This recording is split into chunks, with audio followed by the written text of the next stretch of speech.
Frank, thank you very much. I'm going to have some procedural questions when we get the Q&A, but now this is the part of the program that I think is very interesting to me. As Stephen mentioned, which I find rather remarkable, is that in 1972 there was a committee that understood that there were risks of sea level rise, and they understood concepts of global warming, and now I'd be hard-pressed to think that there are people in this room, given what we've been through in this community, who don't believe that that is a very real issue.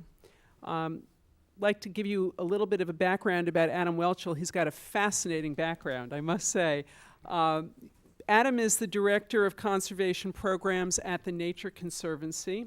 He is located in New Haven, Connecticut.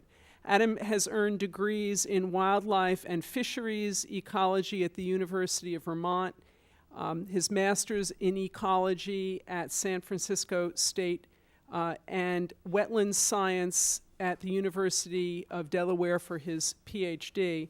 Among Adam's many, many publications is a 2010 report on adapting to climate change involving building interactive decision support to manage coastal conservation and mitigate hazards.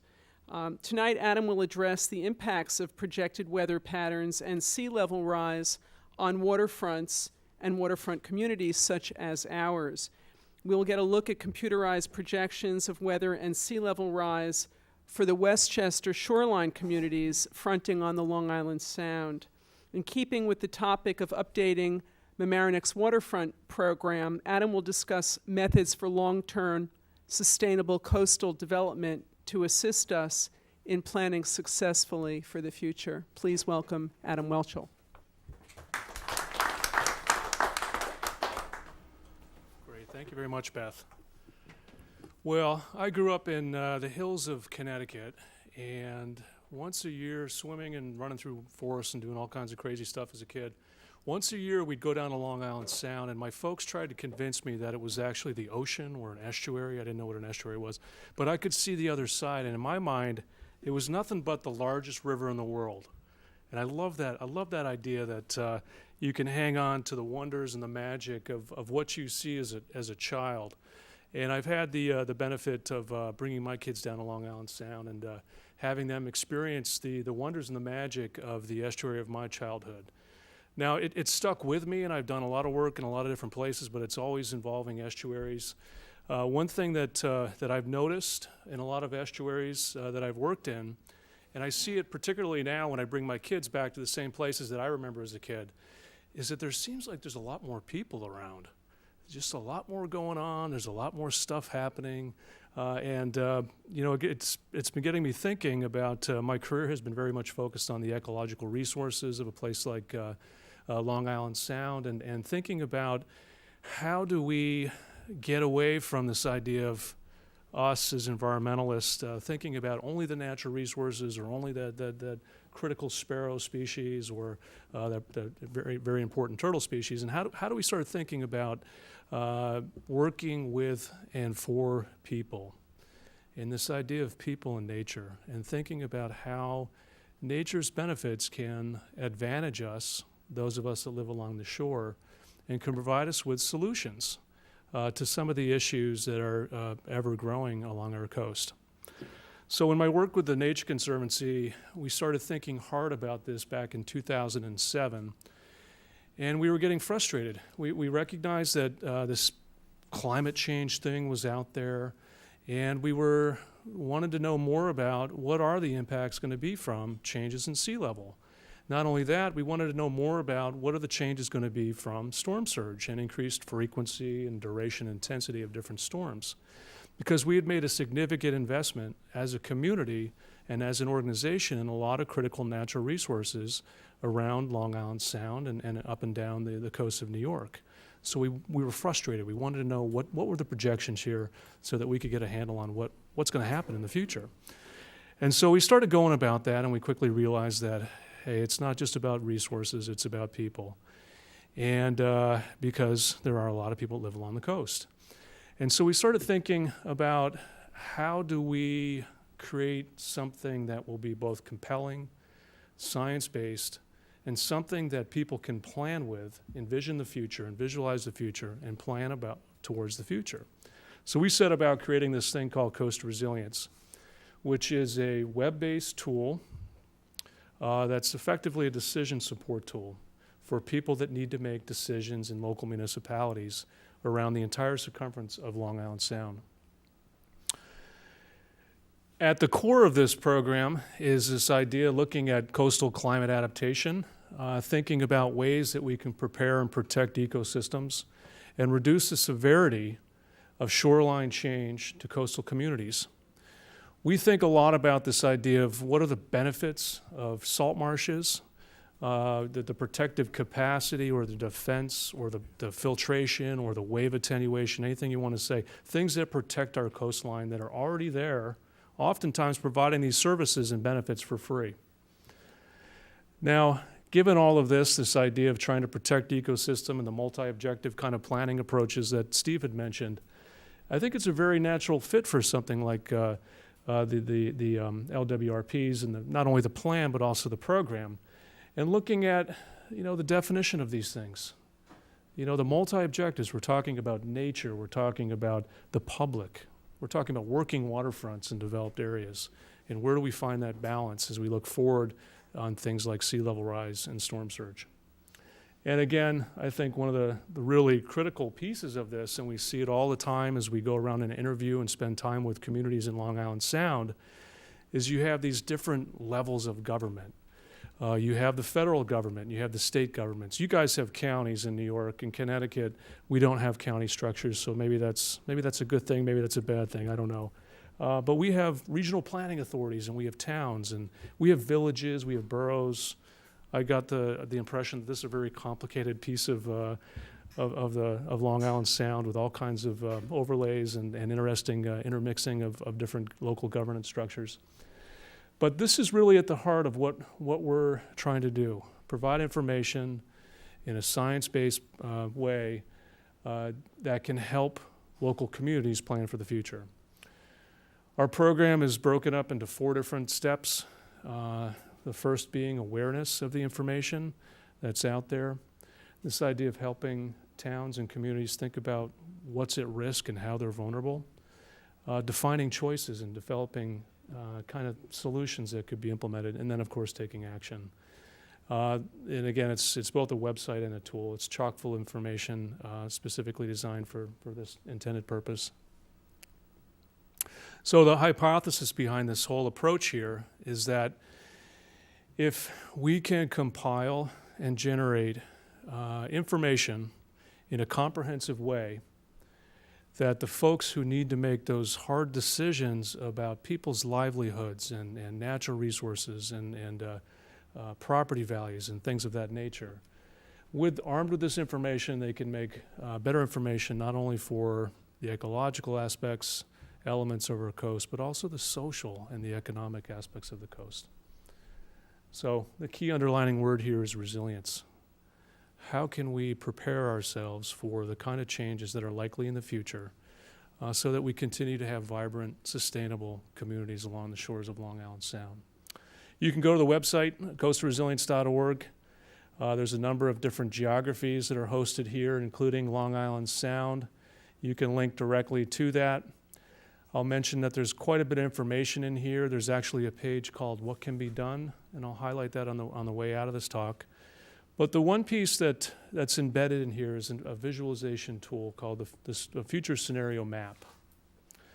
Here's the footprint of our current tool. As you can see, it includes Westchester County, the Long Island Sound watershed portions of the 5 boroughs, Nassau, Suffolk County, and the entire coast of Connecticut.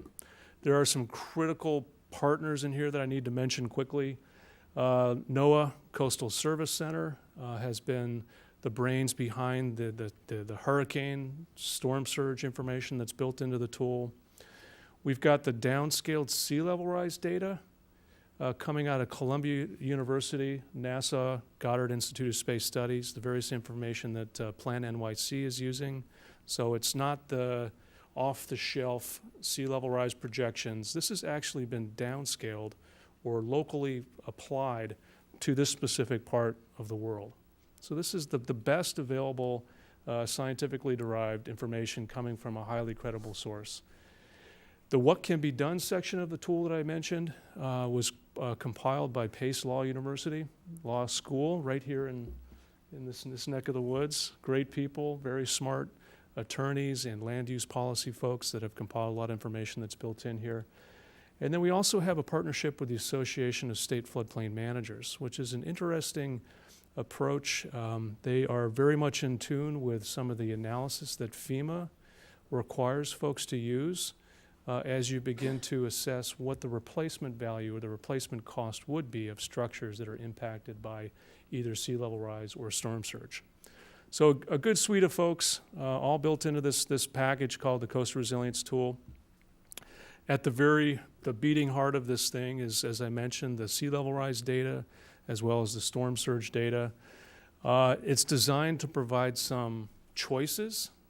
There's a lot of ways to think about this. There's a lot of scenarios out there, but what we wanted to provide was both conservative estimates as well as more progressive estimates.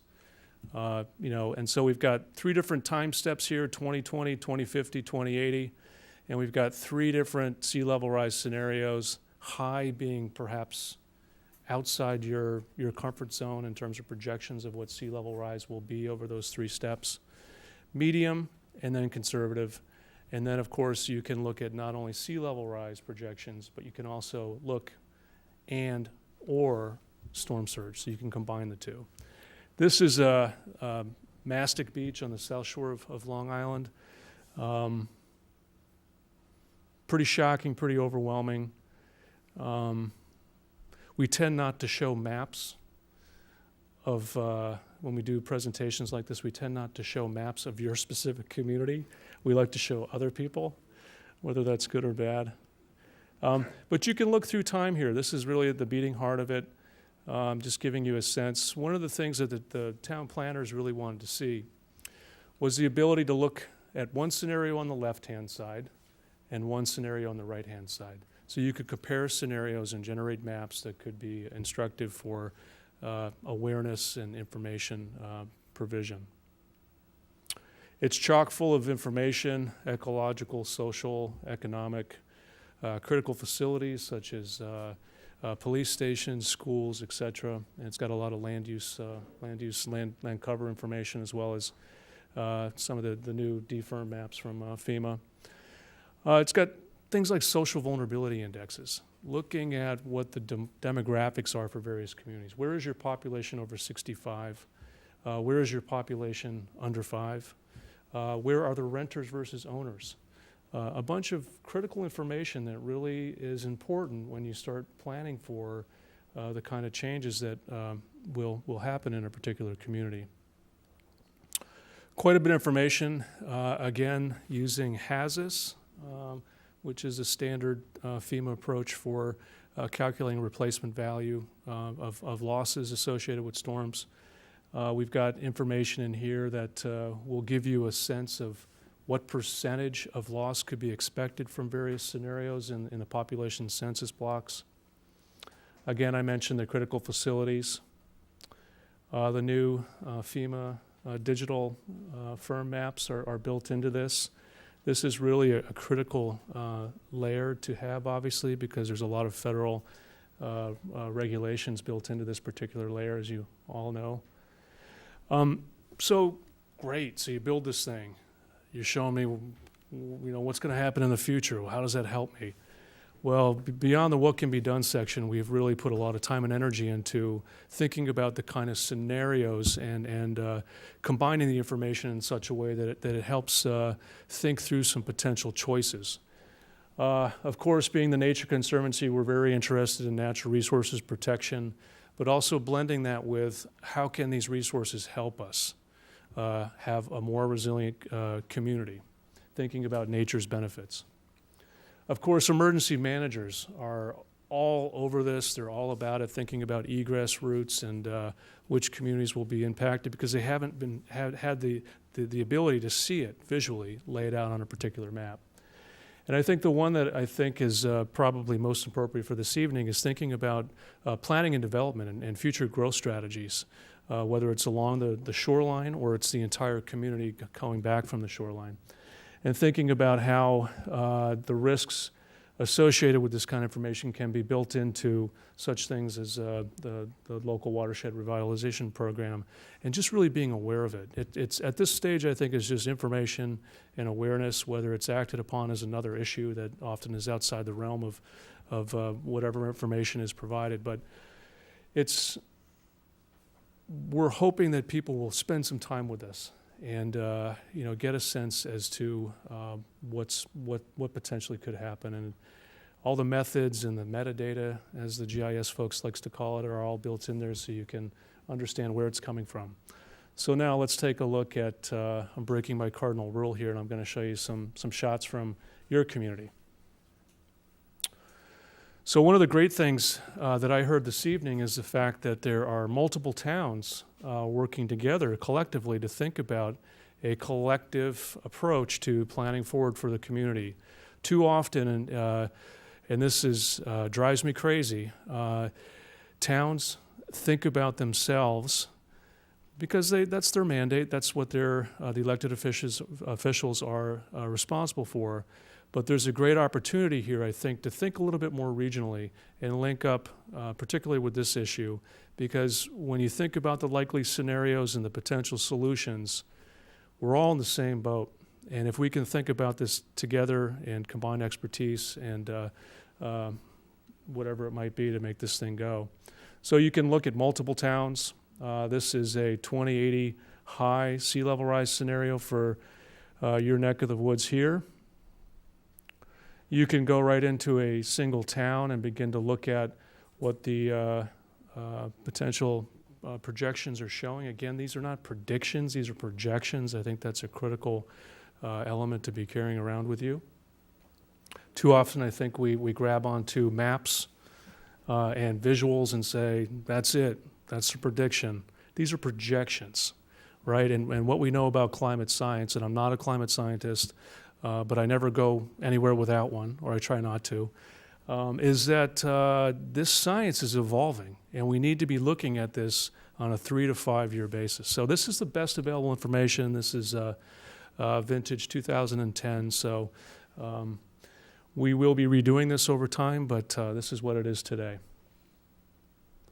I'm trying to get you not to look at this, but and then you can zone right into a specific harbor, in this case, the emphasis and focus of your local planning here.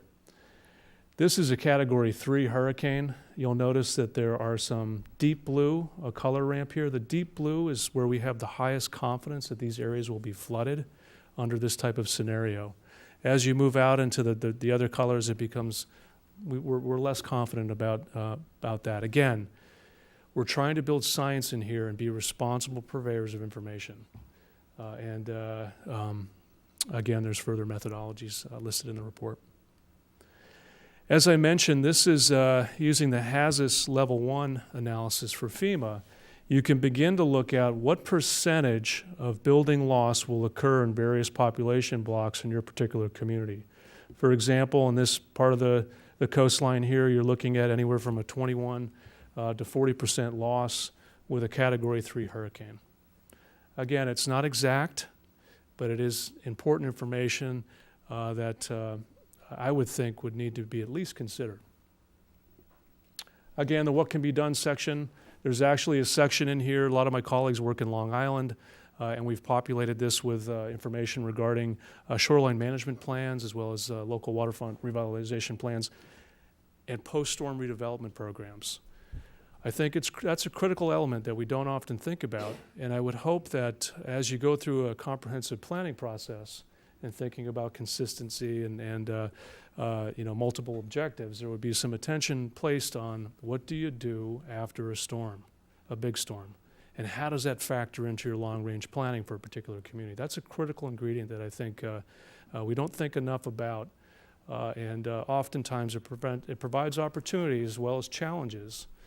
But I think there's an emphasis on the opportunities that should not be overlooked. again, as we walk around and spend time with folks, one of the big challenges we have, no secret, we have mixed understanding and acceptance of what this thing is out there. I've gotten to the point now where I don't always say coastal climate change. I think the important point is it's coastal change. The coast has changed, it will change, and it's going to change in the future. One of the critical pieces is that a lot of communities will have comprehensive plans, and then they'll have separate plans. In Connecticut, they have natural hazard mitigation plans, which they don't sync up or talk to one another, so you end up with a bunch of plans. And then I think one of the things where we often fall short is, so we come up with wonderful choices that obviously are hard decisions in a lot of cases, but to have that the cost-benefit analysis of what these alternatives are going to cost the town in terms of capital improvements, or thinking about what are the cost-benefit analysis. So we're spending a lot of time thinking about that, and what are the long-term and short-term costs of making adopting different or putting into action different alternatives, and what are the cost-saving features, for instance, of retaining salt marshes, and thinking about how they could actually how does that translate into dollars and cents as you're trying to rectify or balance your budget on an annual basis. Next steps for us is working directly with communities, thinking about risk, choices, and action. We're going to be working very hard with honest-to-goodness economists to develop cost-benefit comparisons of likely scenarios that could be leveraged and useful at any scale. Integrating this kind of information into various planning processes and various documents. It's out there, it's for you to use if you so choose. And then, most importantly, when you think and talk with folks like NOAA Coastal Service Center, for example, who's a federal agency, whose job it is, whose mandate it is to service the nation's coast, all 4 coasts, including the Great Lakes. And when you sit down and talk with them and you ask them, okay, can you give me a handful of examples of communities around the nation that have actually created some resilience or done something that has actually enabled them to accommodate different changes in sea level rise or storm surge, and there aren't many, so there is a real need here to learn from various local processes and get that information out so that others can benefit from lessons learned, not only here in New York, but also nationally and perhaps even internationally. So again, coastresilience.org, click on geography, find your way to Long Island Sound, and take a look. Thank you so much. We're going to open this up for questions in a minute. Wanted to mention that of the 44 elements, I noticed that energy was one of them. I personally have been very involved in the Marcellus Shale issue for the State League. We just met with Tom Congdon on Friday, who is Governor Cuomo's energy advisor, and Robert Rosenthal, who's newly appointed as his counsel, discussing both what's going on with respect to the drilling in upstate New York, which is of great concern to the League of Women Voters. I know it's of obvious concern to people here. We also spoke about the state's energy plan, which is, I think, very interesting and has a lot of potential. I will say that from what I gather, the permitting process for renewable energy projects needs to be streamlined. We at the League would like to see it happen like that so that we could delay one project and expedite another. We live in a community that has a lot of water and a lot of wind. And so I'm wondering, with respect to the update of our current plan, whether or not it's being considered, whether energy has been raised as a matter. I'm sure that it's been anticipated because you've anticipated everything. But I'm just wondering what role it might have, and if it doesn't have a role, I'm asking now whether or not it could be please taken into consideration. It has been considered for Long Island Sound. And just so that you know, the Broadwater decision was the last big decision I got to direct before I retired. And that set the tone and pretty much gave the state's position with regard to energy facilities in Long Island Sound. Long Island Sound is not the place for them. There were only 3 facilities envisioned in Long Island Sound for energy, and even those were temporary, and they were essentially the existing offshore loading platforms that exist on the Long Island side. One of them was to be moved from a sensitive inshore area further offshore where there was less risk of an accident and fewer conflicts with uses, but over time that'd be phased out.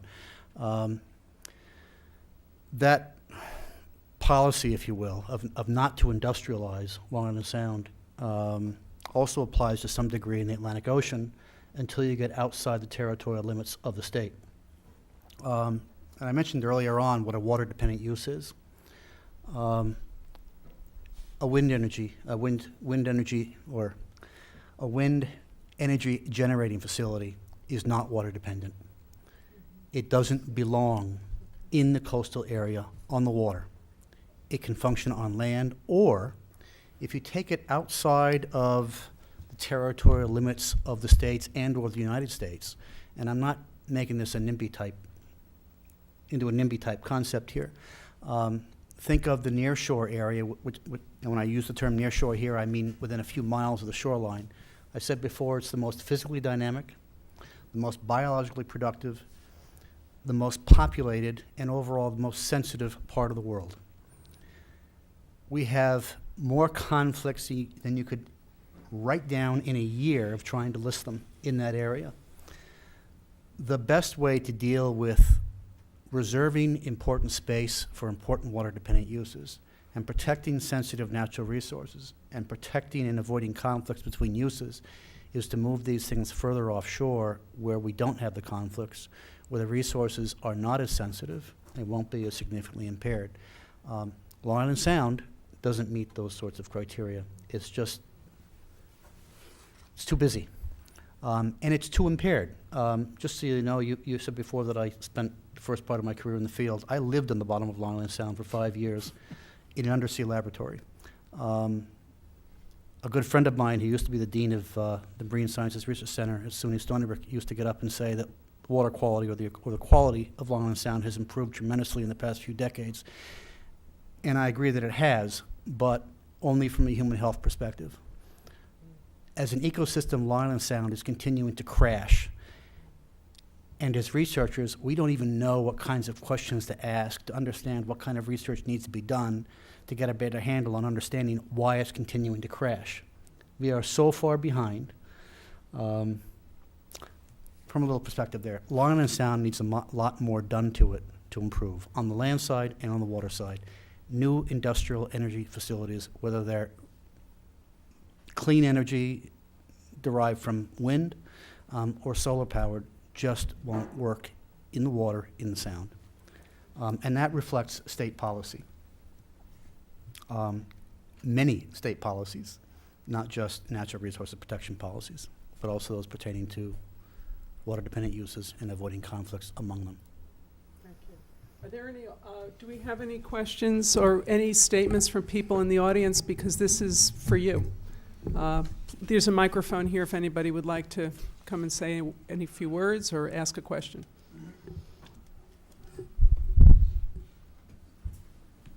Yeah, I'd like to, is this on? I'd like to ask Adam a question based on your very fascinating slides of the village and your history with the work that you're doing.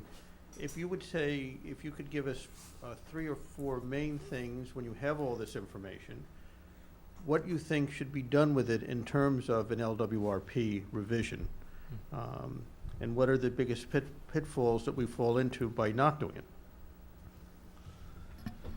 That's a good question. I am not entirely fully fluid with the particular process that my colleague here is. I would say that it's like any other piece of information. You know, we saw some information that is being built in there, the wetlands, the floodplains. But I think this is the kind of information that, well, it depends on the community and the community's willingness and how far they want to look in the future. I heard this is a 50-year plan, so I would assume that this kind of look in the future would be something that would be of value and of interest, and would complement some of the other data layers. In terms of pitfalls, I guess the question would be, so you've built in floodplains, which we know do not incorporate sea level rise. What are the costs associated with not building this kind of information in? If it's readily available and is coming from a credible place, why wouldn't you want to look into the future and build this information if it's available?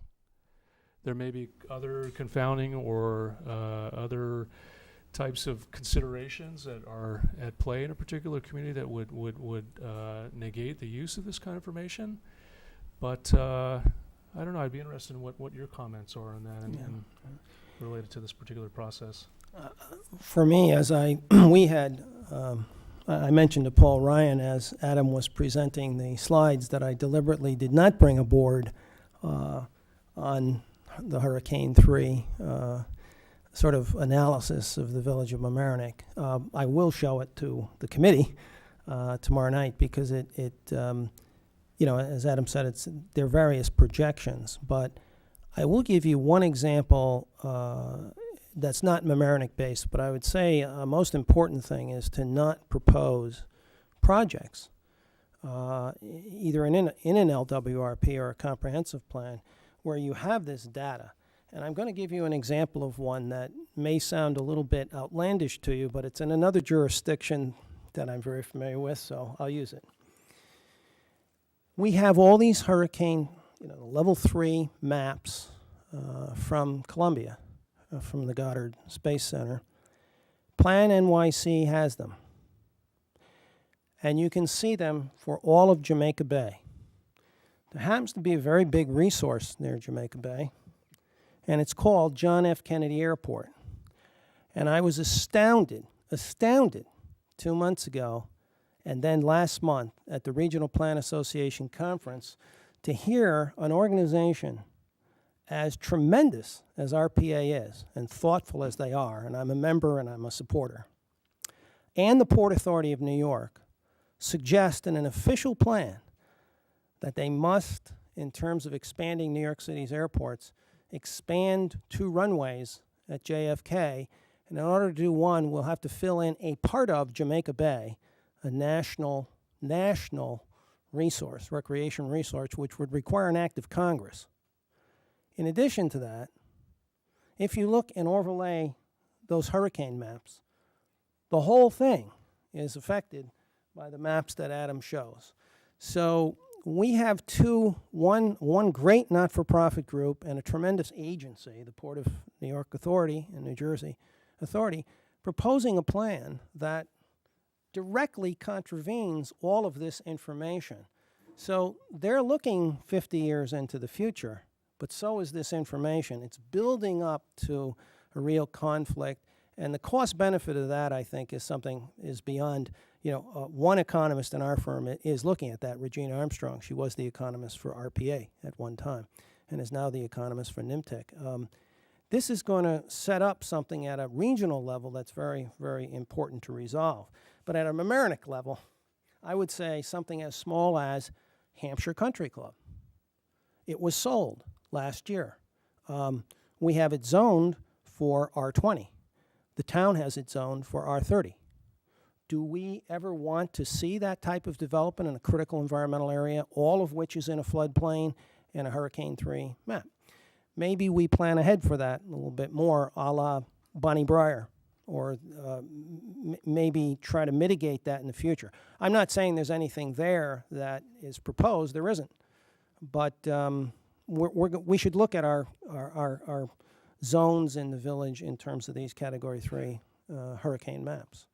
Even if it's just from a human health and safety or emergency management perspective, it seems like it would be relevant. You mentioned a zone, a 20 and a 30, and that suggests to me that maybe there are conflicts that can be very confusing to people in a community, so that is one of the goals when you update this plan to streamline whatever the other approval processes may be, so that if somebody wants to do something, that if it's a personal change, for example, maybe I'll throw out putting a dock in. I know that's probably opening up a whole door, but if I want to put a dock in because maybe that's something that somebody wants to do here, who do they go to? What impact does the LWRP have? Is it consistent with local zoning or coastal zone or what have you? Well, at the Mamaroneck level and also Portchester level, the LWRP does address that and the docks. And one of the things the harbor master is looking at in the village is the process of doing that, what process people go through. But we do want to continue to control some of that, and particularly in light of what Adam's just shown. But in terms of development approvals process, we have been discussing with the committee whether there might be a process that might make it a little clearer for people going through the process. We have, by the way, I grew up in Connecticut also, and we practice a lot in Connecticut, and it's just a much simpler state. You have the town and you have the state. And here we have a lot of other jurisdictions, and it makes New York extremely complicated. But even within our New York system, we can bounce around a homeowner, for instance, between the Zoning Board of Appeals on a special permit and the Planning Board on a site plan, and then our local waterfront, what we call a harbor and coastal committee. So you need, for consistency, so you need a lot of different, you're between a lot of different boards, and it's something that the trustees have been looking at, our waterfront committee's looking at. But it's a process that's very protective, and I think there are many who are comfortable with it, but some applicants do get, it can be lengthy, and we're looking at various ways, just discussions with the committee as to whether that could be perhaps streamlined a little without being less protective of the coastline. Yes, Terry, please. Good evening. Hi. I'd like to thank all of you for being here tonight, and Beth for organizing it. I got a couple of comments and then a question, especially for Adam. In support of what Steve Ressler said before about the authority of the Department of State over federal projects, the Army Corps, as most of us know, is working on a project, design project research for the Mamaroneck Sheldrake Rivers. Mm-hmm. At the last Army Corps meeting, I spoke with one of their representatives, and I said, do you realize that you have to take whatever plans you have to the Departments of State for coastal consistency? And have you done so yet? And he said, we have been in touch. They have said that it's a little bit premature, but they realize that they have to go through this process too. So there is quite a bit of power involved with the Department of State and NOAA and everything else, which is, to our advantage in the long run. One thing that really hasn't been discussed too much, and I got involved in it, and I think Steve was involved at the time, with the L.R. Johnson report on the underwater land study back in the late 1980s. And it went into a description of the public trust doctrine. And Steve probably knows it a heck of a lot better than I do. Maybe he can explain it, but it goes back to Roman times about the right of the people to access of water and fresh water and all that kind of thing. So it's we talk about local laws and federal laws, but this is based on stuff that goes back in common law, back to Justinian or whoever in whatever BC or whatever it was. So, I mean, it goes back, and it's a matter of philosophy, which has hopefully promulgated the laws that have passed. Going with the underwater land, I've got to go back to Adam.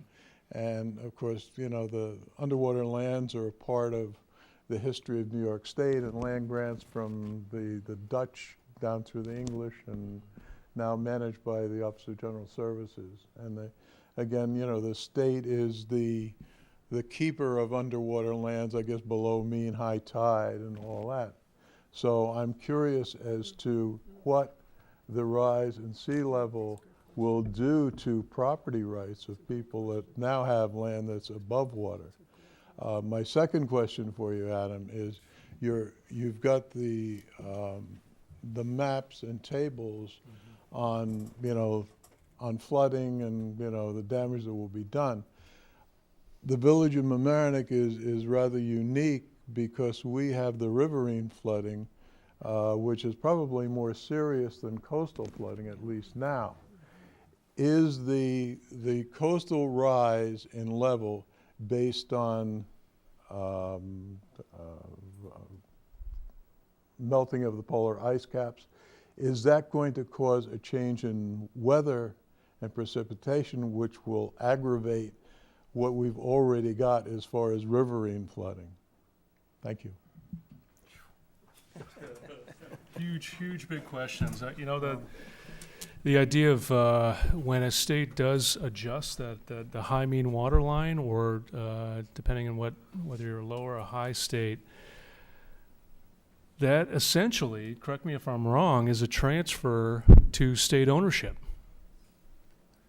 So, you know, you could have this, and you know, what comes to mind is every 19 years or so, adjustments in that state ownership line. Steve, what are your thoughts on that? That's a very provocative question. And I've had to testify about it in courtrooms. It depends on what we call fixed or ambulatory property lines. The state, in accordance with state law, public lands law, claims ownership of all underwater and formerly underwater lands to the last known location of mean high water, except where there's been a colonial grant of those lands, usually to a municipality, sometimes individuals, but that's rare. That's just about the only exception. So the presumption is, when you first start out, that anything seaward of the mean high water line is the property of the state, or on Long Island, of a Long Island town, which Right. predates statehood. And we just won't go very far with that. With regard to property lines and erosion or accretion of the shoreline or rises in tidal elevations and whatnot, it depends on whether the upland owner has a fixed or ambulatory property line. If at some point in time, all four sides of a piece of property, or six sides of its strange shape, are fixed by metes and bounds, meaning minutes, both distances, minutes, degrees, and seconds, that's fixed forever. It does not change. So if you own a piece of property that's defined as going to the water's edge, and there's a specific side yard distance and direction for that, and then a specific fixed line at what was once the mean high water line, then you always retain ownership of that amount of space, no matter whether the shoreline changes, accretes, or erodes. You still own that fixed amount of land, so that if the upland erodes, you now own both upland and underwater lands. If the shoreline accretes, you no longer have waterfront property. And there's a whole nother can of worms that opens up to that. If you have ambulatory property lines, for example, you have a fixed line along the street, and then the lines project not a fixed distance, but in minutes, degrees, second in a direction to the water's edge, to mean high water, thence along mean high water to another point, and then landward again, you have an ambulatory line. So as the shoreline erodes, you lose property, and as it accretes, you gain. That's what determines what, at least at this point in time, what is happening now as the shoreline moves and as sea level rises. I can't tell you whether that's going to change in the future. I don't imagine it's going to change anytime soon. So we find today that people have seawalls, for example. Dan's familiar with this because as a consultant who applies for permits to repair them. Seawalls that are off the upland owner's property and sometimes 25 or 30 feet seaward of their property line on public land. And we have many times said, sorry, you cannot rebuild there, move it back. And by the way, you're in an erosion hazard area. Don't just put it on your property line, move it landward. Even further, out of the hazard area, so that you don't now reduce public access to and use of the shoreline. You allow for continued advancement of wetlands over time. You allow for that area to absorb floodwaters. That's the way it works. That's the way it's supposed to be done. And Steve, if your can I and if your interject house a and if your question? house happens to be in that erosion That's the hazard question. area, the policy of the state of New York, reflected in law, not always implemented properly, is you are required to use non-structural measures to address a hazard. You are required to do it. It's not if it's, you know, too expensive to do otherwise. You must use what we call a non-structural measure, which means you do not build seawalls or anything else like that, and you don't even put sand on the beach, because even that's a structural measure, unless there is absolutely no other option available. In most instances, there is sufficient room on the upland to move a residence landward away from a hazard area, away from a wetland and an erosion hazard area like a beach or a dune. And by the way, a wetland is what we call a natural protective feature in New York, which offers all the benefits of flood protection and whatnot, as well as the biological benefits of them. So you must move away from the hazard first.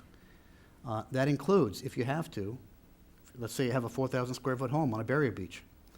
You're in a hazard area.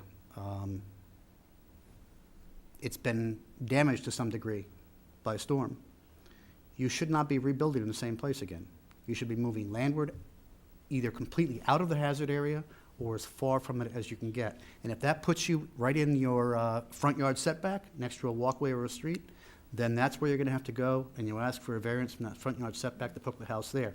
If you can't fit a 4,000 square foot home in that piece of land that remains outside of the hazard area, then you don't get a 4,000 square foot home. You may only get a 1,200 square foot home, narrow and tall rather than spread out over a large area. That's what is required in New York now, and that achieves many multiple benefits: wetlands protection, flood and storm surge protection, appropriate development in appropriate areas. That's the way it's supposed to be done. And you retain public access to and along the publicly owned shoreline, which you won't do if you build a seawall there, which results in the erosion, either the erosion of the beach in front of it, or as sea level rises, sea level is coincident with the wall, the public no longer has a place to access and use their own property. So you achieve multiple objectives by moving away from the hazard, and that is what's required, except where there is no other option available. And there are places like that in some of the areas in Mamaroneck Village, in the city of New York, in our major cities, there's no place to go. So we have to use structural measures. We flood-proof, we raise. We have no other option. But in those other areas, the policy is to move out, and that's why we need comprehensive plans, to provide the means of foreseeing that and providing the way to do that that society can withstand, economically and otherwise.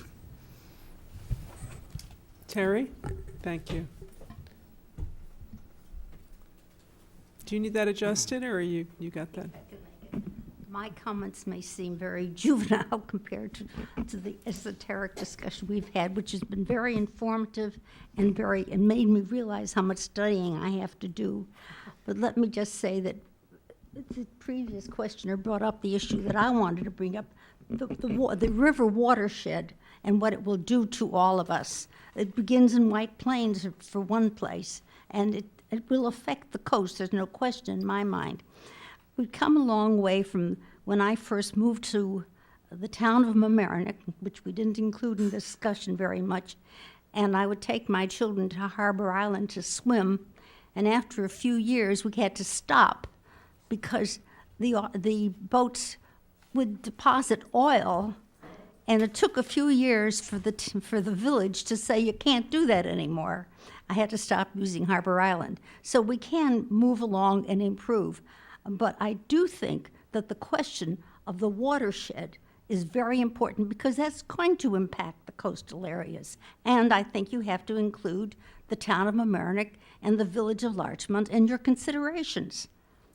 Thank you. By the way, that is one thing we've been discussing in the village, that the whole village watershed goes up, as you rightly said, into White Plains, where the village does not have jurisdiction. But the county does. So the county is looking at this whole watershed issue, and the village is participating in that with them, as well as the Corps of Engineers. The Corps is looking at how do we solve this riverine rain rather, flooding issue. It's an issue now. I mean, we had, as you know, tremendous flooding in the village a number of years ago. And so we have that issue now, it's present now, and that is a big issue before the village. But they are working with the county, who has a wider jurisdiction on it. I think Steve wanted to mention something about Bonnie Breyer. For those of you that don't know, Bonnie Breyer, we call it the Bonnie Breyer Syndicate decision, which was a court decision as a result of a decision by the town of Mamaroneck to rezone the golf courses in the municipality so that they could not be developed in the future for residential or other uses, but instead be reserved or preserved for flood control, to protect water quality, to retain some of the last or remaining open space, large open spaces in the municipality for public access and public recreation long into the future. So residential and other types of development are expressly prohibited in that area, and instead it's to be reserved and preserved for those specific purposes. And that case made its way to the New York State Court of Appeals, and which, for those of you who don't know, is really the highest court of the state of New York, and upheld that rezoning when it was challenged by the owners. It was a very good decision, but again, it was based on comprehensive planning by the municipality years ago, subsequently reflected in their LWRP, and the court in its decisions referred to that as providing a rational basis for that kind of decision-making, which will serve the municipality well many decades into the future. So, And there's several people here, including Paul Ryan, who were involved in the Bonnie Breyer decision. It was an absolute astounding decision for all of us. I happen to have represented not the syndicate, but the golfers, with the former mayor of Mamaroneck, Bob Funicello, who was their lawyer. We all thought at the time we wanted to preserve the golf course, but we had never heard of, I had not heard of in planning, and Bob had not heard of legally, that you could actually zone property for recreation for no development purposes other than what was there. It was very similar in land use decision, zoning decision, to the Grand Central decision, landmarking Grand Central Station, and the Supreme Court said, as long as it can be used for the use for which it was designed and is being used, that is not a taking of private property without just compensation. What we were worried about in Bonnie Breyer was the Constitution of the United States. And Bonnie Breyer went to the highest court of this state and was then denied certiorari. The Supreme Court decided not to take the case up. So this has not been adjudicated at the Supreme Court, but in terms of this state, we have the ability to zone for the use for which something is used, a recreational use, if we have substantial environmental basis for doing that, a substantial basis for doing that. if anyone knows who Lee Koppelman is, Lee Koppelman was Long Island's, Eastern Long Island's version of Robert Moses. He's still around, but Lee once challenged me when we suggested that kind of zoning for property. And at one point, we recommended zoning an area that was a golf course for a golf course.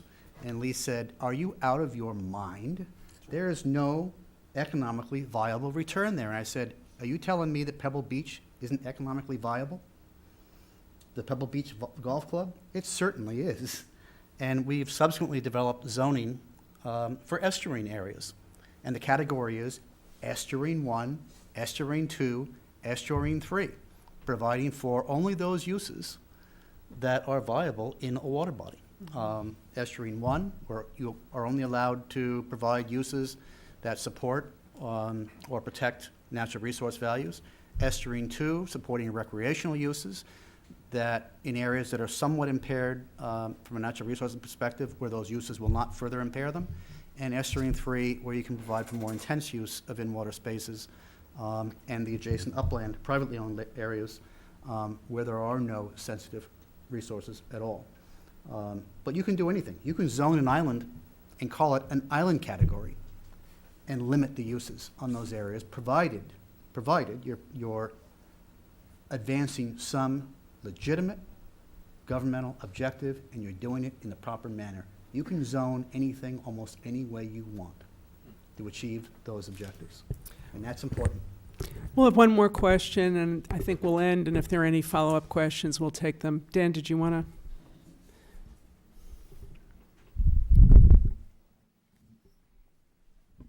to? Again, I'm sorry. My name is Dan Natchez, and I have a couple of comments and a couple of questions, and I'll try and make it very quickly.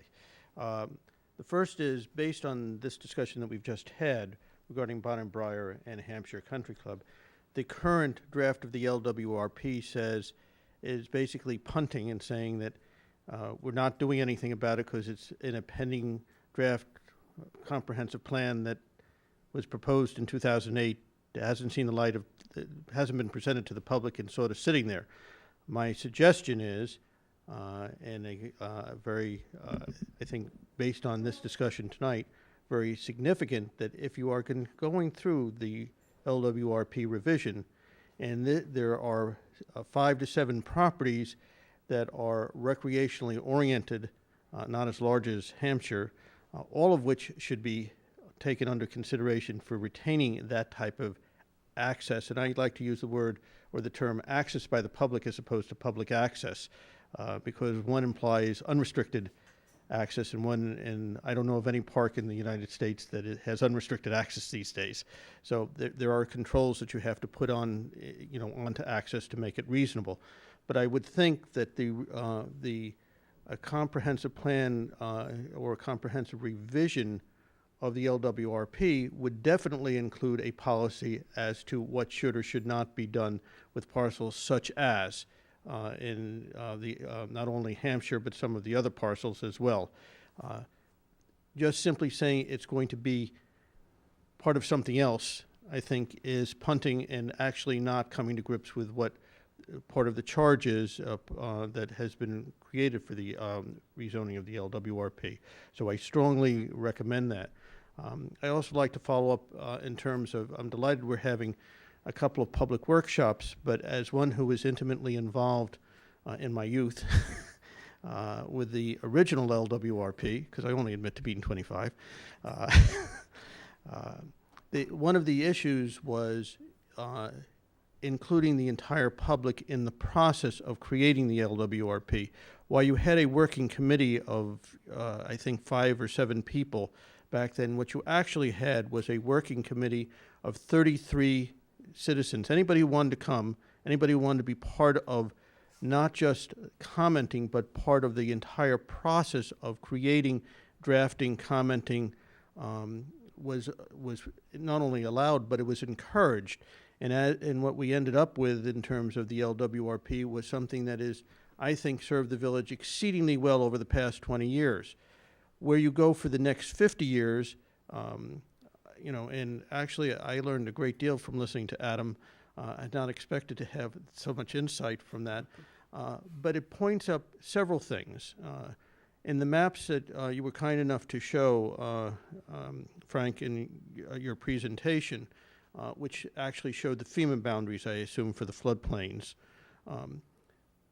We just had a flood, a couple of years ago that far exceeded, what is billed as the 200-year storm, and we didn't have a 200-year storm.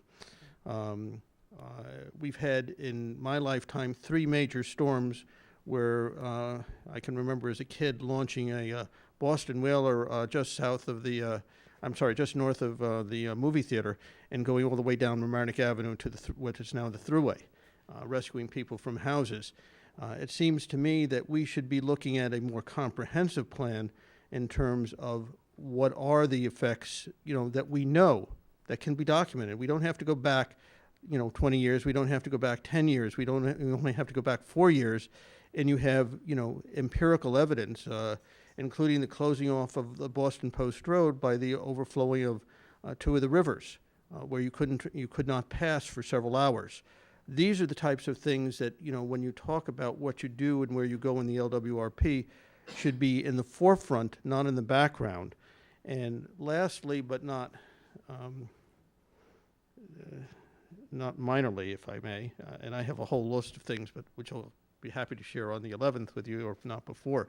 But one of the biggest things that I find the biggest problem with government efforts, and I don't say this belittlingly, I just simply think we all fall into this trap of we got to document everything, and we have this very thick document, like is sitting on the desk, and say, here's the plan. Well, nobody really can read that, and nobody can enforce it. And when you talk about then land use boards that have to deal with it, it needs to be succinct, and it needs to be specific, and it needs to be easy. And if anything, the draft that is now out there is anything but that. It is, you know, on your proposed policies today, you have 49 pages, including your maps and whatever, for 13 policies. We have 44 policies in the original one and 44 pages. Something is wrong. And there's nobody, with all due respect, no matter how knowledgeable we are or how well-meaning we are, can really digest this and understand it. And the last big aspect that I find the biggest problem with the draft to date is it is not an interactive review of what needs to be done. 3 times tonight there's been reference to the zoning. Yet in the in the discussion of the LWRP policies, and then in the 2 sections of what to do in the terms of one is projects and one is laws, which are, you can't take one without the other because they're totally integrated, and you got to flip from one chapter to the other chapter and back and forth, you know, to try and understand what the implications are. They're not integrated. And one of the problems that we have is every time there's an issue, government passes a law. You know, how many times have we said there should be a law about this? So we now have a flood development law. We now have a wetlands law. We now have a stormwater law. We now have an LWRP. We have a zoning law. Those 5 things, and actually there are 9, if you go through them in the village, of major laws, were all developed separately, independently, and without any real review of the cause and effect relationship. So if we are really doing our service in terms of the next 50 years and the vision of the LWRP, what we need to do is not only be succinct in what the policies are of the 13 policies that we are now going to be, you know, putting forth as the reduction of the 44 policies, bring it back into simplistic language that is clear, concise, and meaningful, and then take that and integrate that into how do the other laws have to be revised so that you have a real cause and effect and meaningful relationship. Otherwise, we're kidding ourselves. And all you do is set it up. And one last comment. I'm sorry, I know I'm out of time, and I apologize for bearing with me. But Frank, in your statement was, you know, we preserved the working waterfront. The LWRP did preserve the working waterfront. But that working waterfront today is under major pressure and is what I would call an endangered species far greater than any other natural endangered species that we have. And it's not going to take much to push them out. And what is not addressed, and there is no focus on what to do to really preserve the working waterfront for the next 50 years. And without that, you do not have what was referred to when you read that, you know, eloquent statement from 1830. You don't have that. And I think that's the type of thing that we need to do. And I want to thank you all for coming and sharing your thoughts, because I found this exceedingly helpful and very meaningful. Thank you very much. There is an opportunity for anyone at home who watches this tonight. I want to mention that when we first planned this evening, the village trustees did not have a board meeting, but it was rescheduled for tonight, and for that reason, Mayor Rosenblum couldn't be here. I know the deputy mayor is here, and I'm glad that you are here, but I'm sorry, the assistant village manager. But we hope that the Board of Trustees and the mayor will have an opportunity to watch this again, because LMC-TV is available both on demand, and I think there'll be specific times to watch it. I'm very proud of myself for putting this together, because I think that this is, I gotta say, this is an amazing collection of information for this community, where we've got the history of this plan, of the statutes from the federal to the state to the local government, and all of the complicated interworkings. And we've got the gentleman who is now involved in updating it, and we've got all the brains that are looking at what we're doing for the future. And now it's up to us as a community to come forward and be involved in this process. We owe it to ourselves, we owe it to the Long Island Sound, we owe it to our children. So we've done our part tonight. We're very, very pleased to be here. We're now inviting the public, please, to be involved. Please leave your email address, and if there's anyone at home, again, I'm going to say that would like to be notified, you can contact LMC-TV. I'm sure that Eric Lewis or Jessica or Dina can get the information to me. Thanks so much for coming.